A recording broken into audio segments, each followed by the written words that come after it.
how much money could we save if we just invested in the prevention and the lifestyle nutrition training and coaching versus just spending money on these things that are masking and not solving the problem?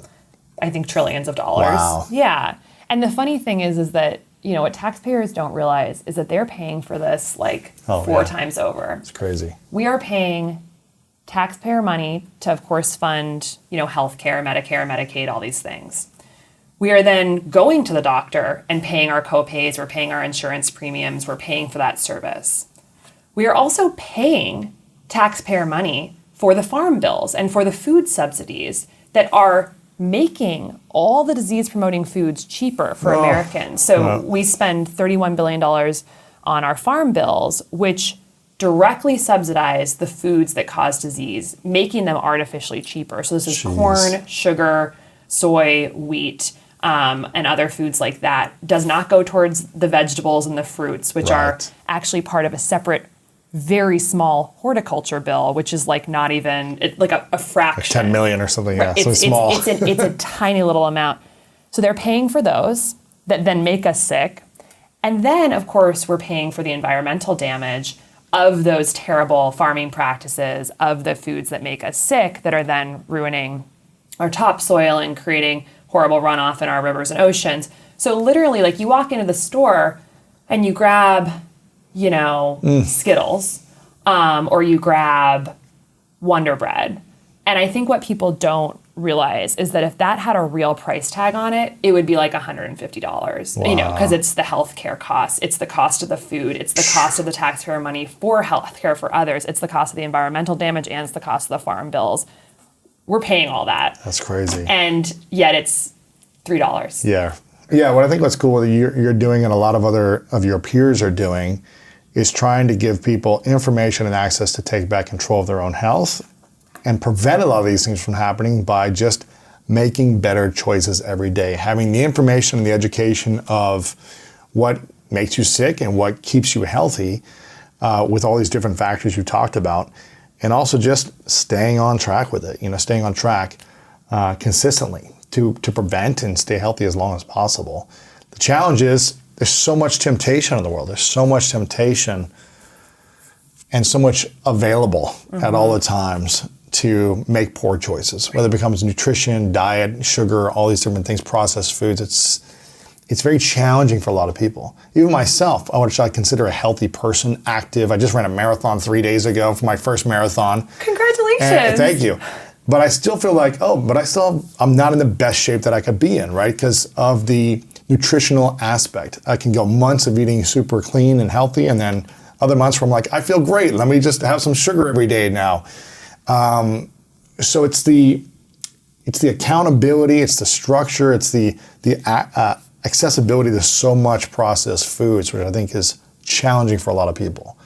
And I think that's what's one of the hardest things is just the discipline it takes. Yeah. The personal discipline. Yeah. So how do you manage it personally? Knowing all this information, do you still eat a lot of sugar, or are you kind of cut sugar out of your life now? Yeah. Well, first of all, I think the points you made are so important. It is hard. And that is why I'm excited about technology that helps people eat better, because like continuous glucose monitoring, and of course what we've started with Levels, is because it's not like I want to walk around and see everyone being a cyborg with technology on their arm. I'm actually a very crunchy granola person. I'm not the most tech savvy person. And I want to just be in the backcountry unplugged, yes.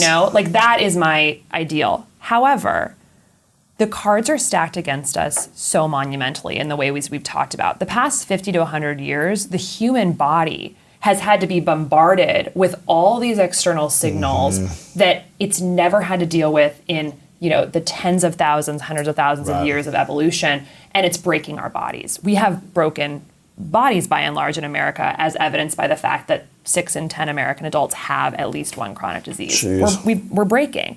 And so those cards are sort of stacked against us. Of course, there's governmental factors. There's all this stuff. There's food marketing. Our school lunches for kids are awful. Everything. And so in the face of that modern reality, tools to empower ourselves to make decisions that are better, I think, are very important. And ideally, you could use these tools to gain awareness, to gain learning, to gain knowledge of how to eat and live in a way that keeps your blood sugar more stable, that keeps your metabolic health on point, and then maybe you don't have to use it anymore. Right. Maybe it's You just learn a about it. window. Yeah, exactly. I'm not wearing one right now. I've been at this for 3 years, and I can go months now without wearing one. I mean, it can be very helpful for accountability at this point, but you know what works I and know what it doesn't work works. now. Yeah. Yes, and it's a nuanced balance. And so that's what I'm so excited about is empowerment. I think that is the key word. Yes.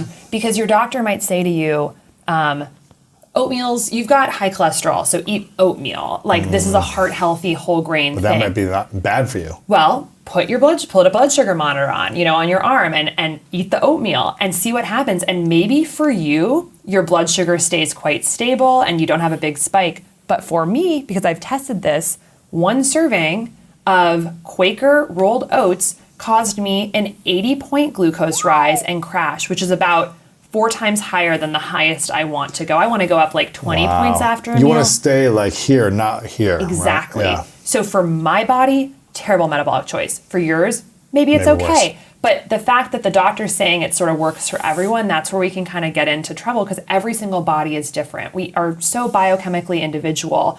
And what works for you and me might be very different in terms of what causes a blood glucose spike. Wow. And it can also be different day to day. Sure. If I'm sleep deprived, it might hit me a lot harder than on the day that I'm not. So knowing what those variables are can be really useful information. So for me, like when I started wearing continuous glucose monitors, when we started Levels, I was almost 100% plant-based. And what I learned super quickly was that Before the monitor, you were plant-based. and I'm still like Yeah. 93% plant-based, Sure. but like I'll eat a little bit of really thoughtfully sourced animal protein now. But what it did for me was make me realize that within my plant-based diet, there were certain foods that were causing really big spikes and how I could modify plant foods and balance them with adding fat, protein, and fiber to my carbohydrates to keep the spikes much Interesting. less. So Because it you could be plant-based and be unhealthy. absolutely, oh my gosh. And You be can having be sugar all day long and be spiking left and right still. you can just be, trashing your health that Yeah. way. And I think that one of the things I'm most excited about with this personal biofeedback data about nutrition is that I think it's going to pull the rug out from diet wars and from all these really So show the proof. Here's the evidence. Yeah. because like I can look, someone who's carnivore, and this has happened, can be ripping on vegans on social media. And if I can come out and say, here are my blood sugar curves, they're flat. My insulin is 3, my cholesterol is XYZ, my inflammation markers are this, my vitamin D is this, and my omega-3 levels are this. Like, how can you fight with me? Like, Right. this is working This is healthy. for Yeah, me. yeah. And it might actually look identical to their lab work because the body is such a complex system. There are many different redundant pathways to kind of getting to the same outcomes, but the key is you have to be so thoughtful about Sure. how you're doing Sure. it. The run-of-the-mill vegan diet is probably not going to be great Yeah, for people. the processed Neither is the run-of-the-mill sugar, yeah. carnivore diet, Exactly. And so just having insight into that, but I think it's like the proof is in the pudding, Mm-hmm. and that's where I'm excited to see like more data helping to quell some of the debate Yeah, of what's smart. better because each body's different, and That's interesting. So tell me about Levels then. What are you guys doing at Levels with this? Is it called constant glucose monitor? Is that what it's called? continuous glucose Continuous. monitoring. Yeah, CGM. Where you essentially put on a monitor in your skin, right, for 2 weeks. Is that what it Yeah. is? And then it monitors your blood levels for 24/7 for 2 weeks. Yeah. Anything you consume or don't consume, it tells you what's happening. You have an app that shows you and tracks it. Right. Yeah. So why is this essential for someone to be curious about and to be potentially want to try this out? Yeah. The reason why it's something that I think is relevant to pretty much everyone is because of the rates of what we're seeing in our country. Like, if you're just living your life, standard American diet, more likely than not, you're going to end up with a metabolic disease. That's just now common reality. And so having some information to both see what the trajectory is over time, have a real sense of ownership over what's going on metabolically in your body, I think that's really empowering. Like right now, you kind of get crumbs of information from your doctor once a year, but imagine if like you could really have ownership over that foundational aspect of your health. So that's one thing, is just like the awareness. And then the bigger piece is to have this closed loop biofeedback on everything you're eating and everything you're doing to keep glucose more stable, because we want to get off those ups and down swings, not only to improve our day-to-day functioning and the subjective experience of our days, the energy, the mood, the cravings, the fatigue, but also to set us up for like the long-term avoidance of sort of the glucose-related metabolic diseases. And so that's really the reason to use it. And what I love about it is, like, just like with the oatmeal example, try a food, see what happens. The cool thing is, like, even if you do spike, it doesn't necessarily mean you have to get rid of that food forever. It means that you can potentially modify it and work with it. So let's take the oatmeal example, for instance. If you love oatmeal, like you're just like, I do not want to live without oatmeal, that's fine. One thing we've seen in our data set, so we've had about close to 25,000 people go through our program. We have over 50 million glucose data points. So we have a lot of information here. People who eat like rolled oats, like instant oats, which are fairly processed, spike higher than people who eat less processed forms of oats, like steel cut oats or groats, which are kind of like a chewy, very whole food form of oats.